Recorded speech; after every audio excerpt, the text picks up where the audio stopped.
We can tell by looking at this river that the gradient is very low. It would have a steeper slope, and the meander would not even exist if it had a higher gradient.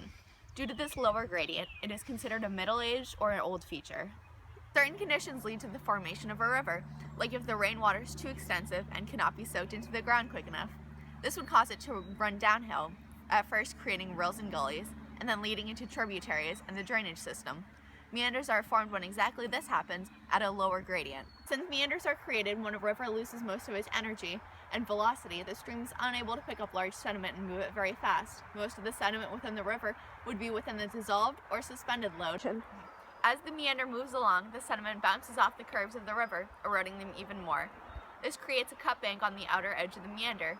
This curve will slowly grow unless the meander goes through river rejuvenation. Either isostatic rebound would have to cause the upper part of the hill to rise, or sea level would have to drop, lowering the bottom part of the river. If the curves become too large, the water wants to find the quickest route downstream, so it erodes away at the sides of the meander. Over time, this erosion will become so great that it will form a cutoff. The water will flow through this newly created route instead of through the meander, and the sediment that will usually deposit on the point bar will close off the meander, leaving an oxbow lake.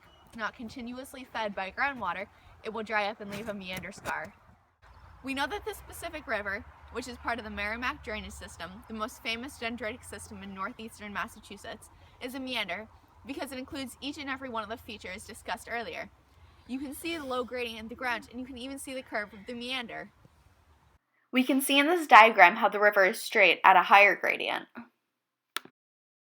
Then, at a lower gradient, there is more erosion at the cut bank and more deposition at the point bar. At an even lower gradient, the loops become so close together that a cutoff begins to form. As the water flows through the cutoff, the natural levees cut off the meander loop and create an oxbow lake.